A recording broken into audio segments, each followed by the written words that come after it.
தமிழ்நாடு பாஜக நிர்வாகிகளுடன் இன்று கலந்துரையாடும் பிரதமர் மோடி. திமுகவின் மோசமான நிர்வாகத்தை அம்பலப்படுத்தும் பாஜகவினரை நினைத்து பெருமைப்படுவதாக எக்ஸ் தளத்தில் பதிவு.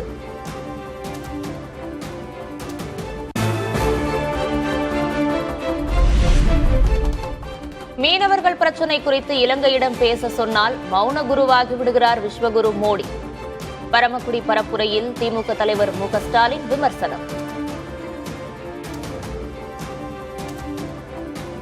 உக்ரைன் போரை நிறுத்திட்டேன், அமெரிக்காவே அலறவிட்டேன் என்று சொல்லிக் கொண்டிருக்கக்கூடிய விஸ்வகுரு மோடி அவர்கள் அண்டை நாடான இலங்கை கிட்ட பேச சொன்னா மௌன குருவா ஆகிறார்.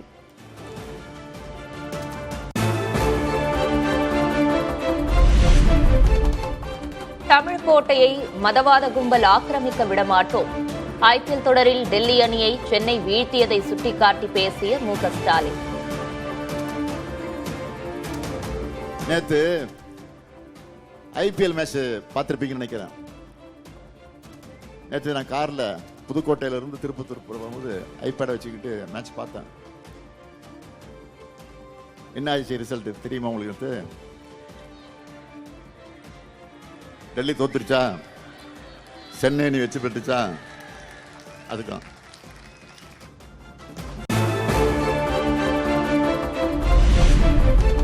சாதனைகளை பேசாமல் மறைந்த தலைவர்களை கொச்சைப்படுத்தி பேசுகிறார் பழனிசாமி. பெண்களை கண்ணியமின்றி பழனிசாமி பேசுவதாகவும் மு க ஸ்டாலின் குற்றச்சாட்டு. மறைந்த தலைவர்களை, நம்முடைய நெஞ்சமெல்லாம் வாழ்ந்திருக்கக்கூடிய தலைவர்களை கொச்சைப்படுத்தி பேசுகிறார். அடுத்தவருடைய மரணத்தை எதிர்பார்த்து பேசுறது அவருடைய கடமையாக இருக்கு. பெண்களை கண்ணியமில்லாம பேசுறது அதை இப்போ தொடர்ந்து செஞ்சுக்கிட்டு இருக்கிறார்.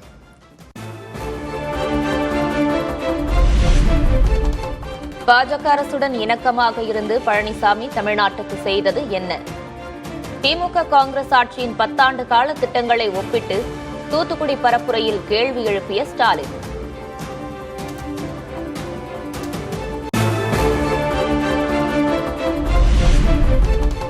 சீர்காழியின் மாப்பிள்ளை ஸ்டாலினாக இருக்கலாம், ஆனால் மயிலாடுதுறை மாவட்டத்தை உருவாக்கியது அதிமுக தான்.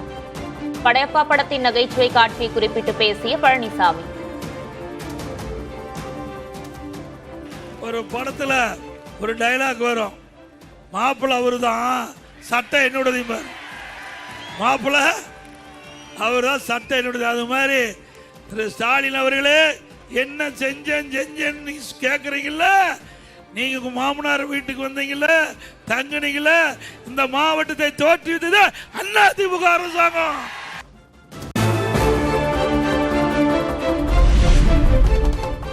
மீத்தேன் திட்டம் மூலம் விவசாய நிலங்களை அபகரிக்க முயற்சித்தவர் ஸ்டாலின் என நாகை பரப்புரையில் பழனிசாமி விமர்சனம். விவசாயிகளை அதிமுக அரசே பாதுகாத்ததாகவும் பேச்சு.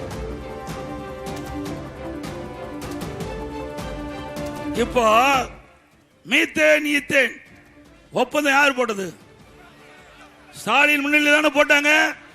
இந்த டெல்டா மாவட்டத்தில் இருக்கின்ற விளைநிலங்கள், பொன் விளைகின்ற பூமி, நெற்களஞ்சியம், உங்களுடைய வாழ்வாதாரத்தை பறிக்கின்ற முயற்சியில் ஈடுபட்ட முதலமைச்சர், இன்றைய முதலமைச்சர் ஸ்டாலின் அவர்கள்.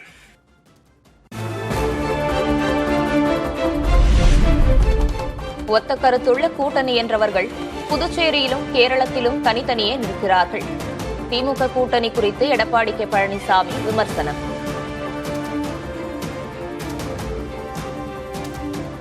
தமிழ்நாட்டில் ஒத்த கொள்கை அப்படின்னு இங்க பேசுறாங்க, அங்க பாண்டிச்சேரியில மாறி மாறி நிக்கிறாங்க. கம்யூனிஸ்ட் கட்சியை அம்போனு விட்டுட்டாங்க, விடுதலை சிறுத்தைய கை கழுவி விட்டுட்டாங்க. கேரளாவில் காங்கிரஸ் கம்யூனிஸ்டும் ஏத்து போட்டிடுது. இது ஒன்னா இருக்கு, ஒத்த கொள்கையா? யாரை ஏமாற்ற நாடகம்.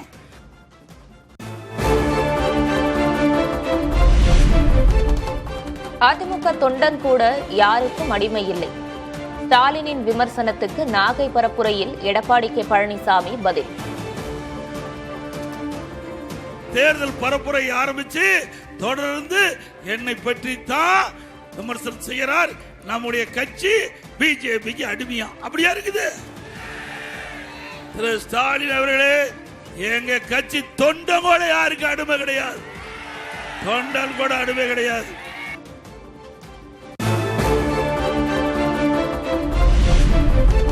திருப்பரங்குன்றம் மலை மீது தீபம் ஏற்ற அனுமதிக்காதவர்களுக்கு மக்கள் தக்க தண்டனை அளிப்பார்கள்.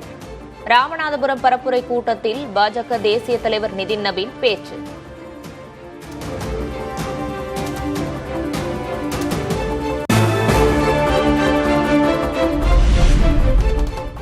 காங்கிரஸ் தலைவர் ராகுல் காந்தியின் தமிழகம் வருகையில் நீடிக்கும் குழப்பம். இன்னும் 3 முதல் 4 நாட்களில் தேசிய தலைவர்களின் பரப்புரை திட்டம் வெளியாகும் என கிரிஷ் சோடங்கர் விளக்கம்.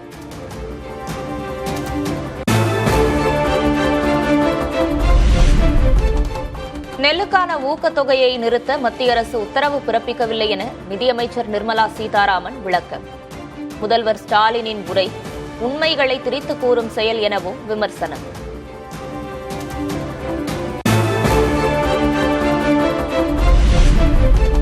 தமிழ்நாட்டை புறக்கணிக்கும் பாஜகவை மக்கள் புறக்கணிக்க வேண்டும் என நன்னிலம் பரப்புரையில் உதயநிதி வலியுறுத்தல். பிரதமர் மோடிக்கு பாஜகவிற்கும் தமிழ்நாடு என்றுமே அடிமையாக இருக்காது எனவும் பேச்சு.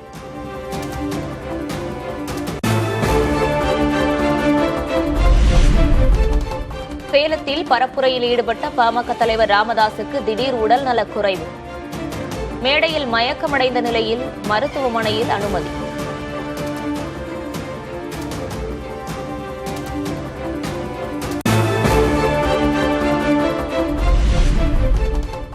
தனது தந்தை ராமதாஸ் மயக்கமடைந்த செய்தி கேட்டு விருத்தாச்சலம் மேடையில் அன்புமணி ஆவேசம். ஐயாவுக்கு ஏதேனும் நேர்ந்தால் சும்மா விட மாட்டேன் என எச்சரிக்கை. ஹாஸ்பிட்டல்ல போய் செக் பண்ணிட்டு இருக்காங்க. அவருக்கு ஏதாவதுனா உனக்கு சும்மா விட மாட்டேன். ஹாஸ்பிட்டல்ல போய் செக் பண்ணிட்டு இருக்காங்க. அவருக்கு ஏதாவதுனா உனக்கு சும்மா விட மாட்டேன். அவருக்கு ஏதாவதுனா உனக்கு சும்மா விட மாட்டேன்.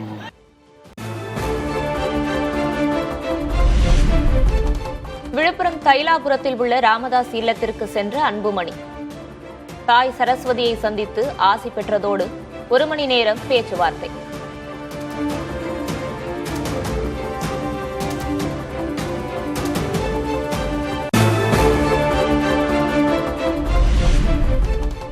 கன்னியாகுமரியில் தவிக தலைவர் விஜய் பரப்புரை.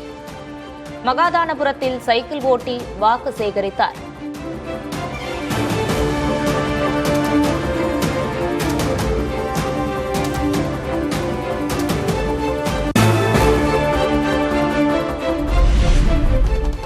அதிகாரிகள் வாங்கும் லஞ்சம் துறை அமைச்சர்களுக்கு செல்வதாக விஜய் குற்றச்சாட்டு. லஞ்சம் இல்லாமல் ஒவ்வொருவரின் வீடு தேடி அரசின் நலத்திட்டம் கிடைக்க நடவடிக்கை எடுக்கப்படும் என்றும் வாக்குறுதி.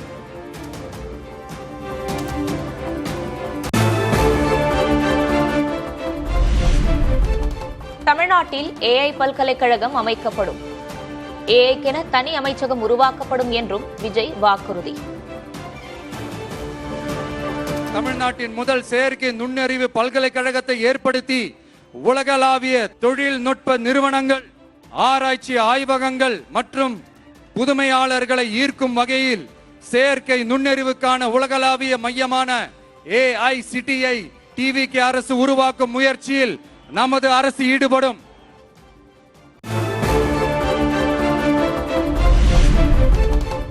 மீன்பிடி தடைக்கால நிவாரணம் ரூபாய் 20,000 உயர்த்தப்படும். மானிய டீசல் ஒதுக்கீடு 3,500 லிட்டராக உயர்த்தப்படும் என்றும் விஜய் வாக்குறுதி. ஆண்டு மீன்பிடி தடைக்காலத்திற்கான மீனவர் பாதுகாப்பு நிதி ரூபாய் 8,000 ரூபாய் 20,000 உயர்த்தப்படும். இயந்திர படகுகளுக்கான மாதாந்திர மானிய டீசல் ஒதுக்கீட்டை 1,800 லிட்டரிலிருந்து 3,500 லிட்டராக உயர்த்தப்படும்.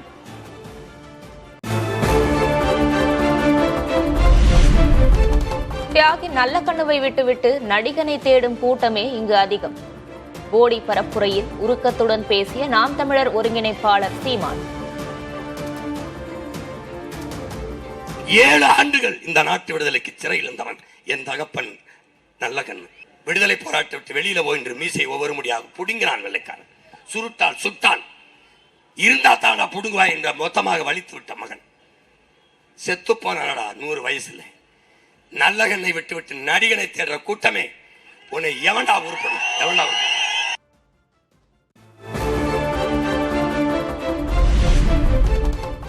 பாஜகவின் ஆலோசனையின் பேரில் தான் விஜய் தனித்து போட்டியிடுவதாக திருமாவளவன் விமர்சனம். சிறுபான்மையினர் வாக்குகளை பிரிப்பதற்காகவே விஜயை பாஜக பயன்படுத்துவதாகவும் பேச்சு.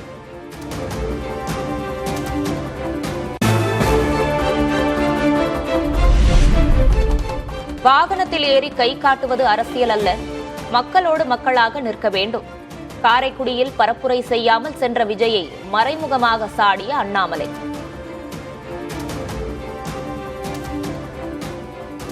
உட்கார்ந்து கை காட்டுறது அரசியல் இல்லைங்கய்யா.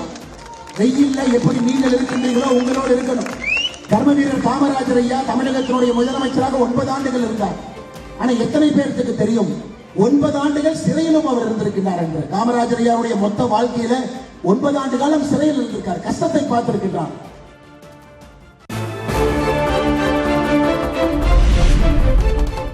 பாஜக தலைவர் அண்ணாமலை பங்கேற்கும் பரப்புரை கூட்டங்களில் தொடர்ந்து தூக்கி எறியப்படும் செல்போன்கள். திருப்பத்தூரை தொடர்ந்து மதுரை மத்திய தொகுதியிலும் நடந்த சம்பவம்.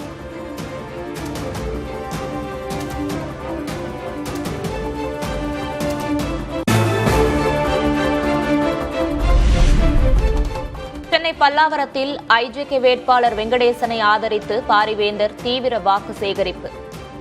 ஊழலற்ற அரசு தமிழகத்தில் ஆட்சிக்கு வர வேண்டும் எனவும் பேச்சு.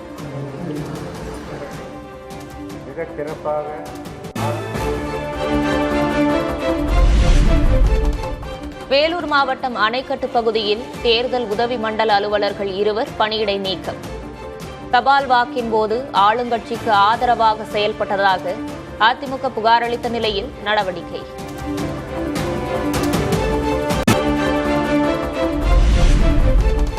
தமிழகத்தில் பல்வேறு கோயில்களில் கும்பாபிஷேக விழா கோலாகலம்.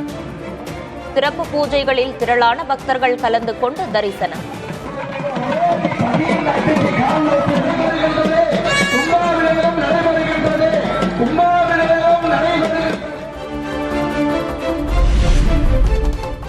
விடுமுறை தினத்தை முன்னிட்டு திருச்செந்தூர் முருகன் கோயிலில் அலைமோதிய பக்தர்கள் கூட்டம். கடலில் புனித நீராடி நீண்ட வரிசையில் காத்திருந்து பக்தர்கள் சாமி தரிசனம்.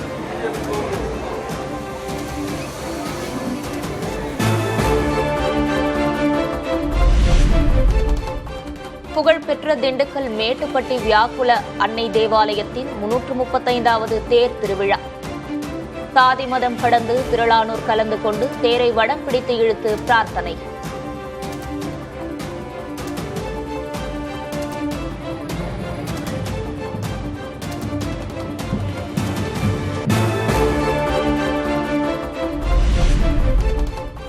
தமிழ்நாட்டில் மேற்கு தொடர்ச்சி மலை மாவட்டங்களில் 1 வாரத்துக்கு மழை.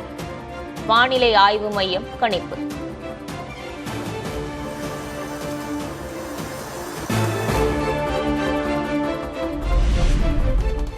தமிழ்நாட்டில் அதிகபட்ச வெப்பநிலை 2 முதல் 3 டிகிரி செல்சியஸ் வரை உயரக்கூடும். கடலோர தமிழகத்தின் ஓரிரு இடங்களில் அசௌகரியம் ஏற்படலாம் என கணிப்பு.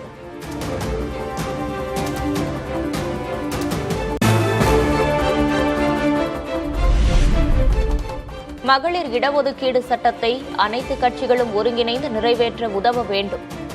நாடாளுமன்ற சிறப்பு அமர்வு நடைபெறவுள்ள நிலையில் அனைத்து கட்சிகளின் தலைவர்களுக்கு பிரதமர் மோடி கோரிக்கை.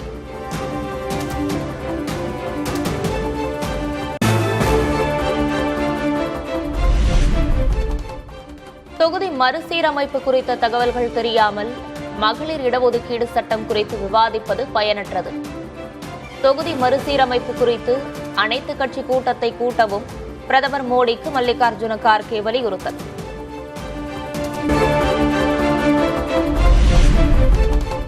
மேற்கு வங்கத்தில் திரிணாமுல் காங்கிரஸ் கட்சியில் இணைந்தார் நேதாஜி சுபாஷ் சந்திர போஸின் பேரன். 3 ஆண்டுகளுக்கு முன்பு பாஜகவில் இருந்து விலகிய நிலையில் சந்திரகுமார் போஸ் திடீர் முடிவு.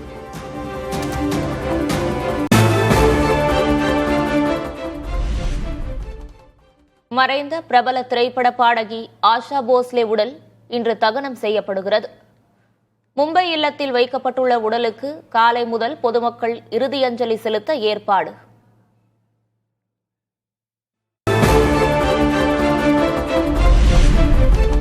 ஈரான் அதிபர் மசூத் பெசஷ்கியானுடன் ரஷ்ய அதிபர் விளாடிமிர் புதின் தொலைபேசியில் ஆலோசனை. அமெரிக்காவுடனான அமைதி பேச்சுவார்த்தை தோல்வியடைந்த நிலையில் பிராந்திய கள நிலவரம் குறித்து இருவரும் கலந்துரையாடல்.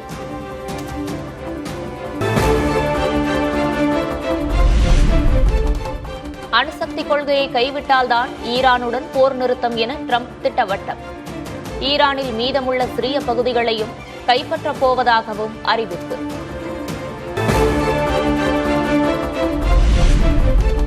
ஹோர்முஸ் நீரிணை வழியாக வணிக கப்பல் போக்குவரத்தை அனுமதிக்க முடியாது என ட்ரம்ப் மிரட்டல்.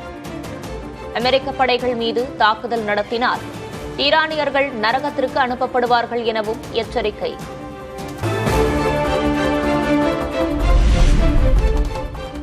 ஈரான் துறைமுகங்களுக்கு செல்லும் மற்றும் வெளியேறும் கடல்சார் போக்குவரத்து முடக்கம் இன்று முதல் அமல்படுத்த போவதாக அமெரிக்க மத்திய கட்டளை அமைப்பு அறிவிப்பு.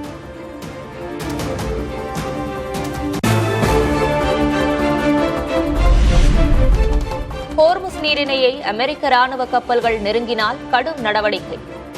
போர் நிறுத்த ஒப்பந்தத்தை மீறும் செயலாக கருதப்படும் என்று ஈரானின் ராணுவம் எச்சரிக்கை.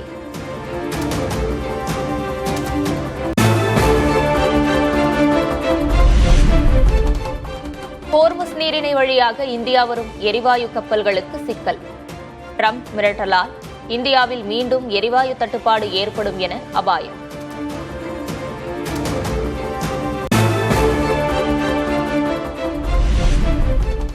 லெபனான் மீதான தாக்குதலை நிறுத்த போப் லியோ வலியுறுத்தல். உடனடியாக சண்டை நிறுத்தத்தை அமல்படுத்தவும் இஸ்ரேலுக்கு அறிவுறுத்தல்.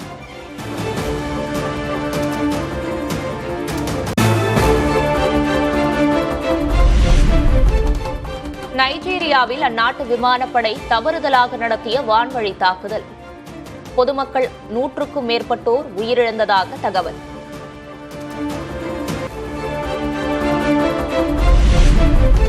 ஐபிஎல் கிரிக்கெட் தொடரில் மும்பை அணிக்கு எதிரான போட்டியில் பெங்களூரு வெற்றி. 18 ரன்கள் வித்தியாசத்தில் வீழ்த்தி புள்ளிப்பட்டியலில் முன்னேற்றம்.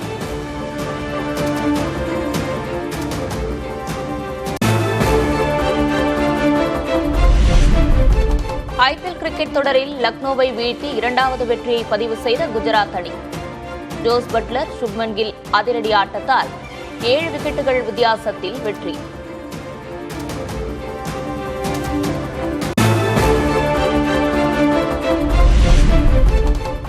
ஐபிஎல் போட்டியில் குறைந்த வயதில் 4000 ரன்களை எட்டிய வீரர் என்ற சாதனையை படைத்தார் குஜராத் அணி வீரர் சுப்மன் கில். KN ராகுலுக்கு அடுத்ததாக அதிவேகமாக 4000 ரன்களை எட்டிய 2வது இந்திய வீரர் என்ற பெருமையையும் பெற்றார்.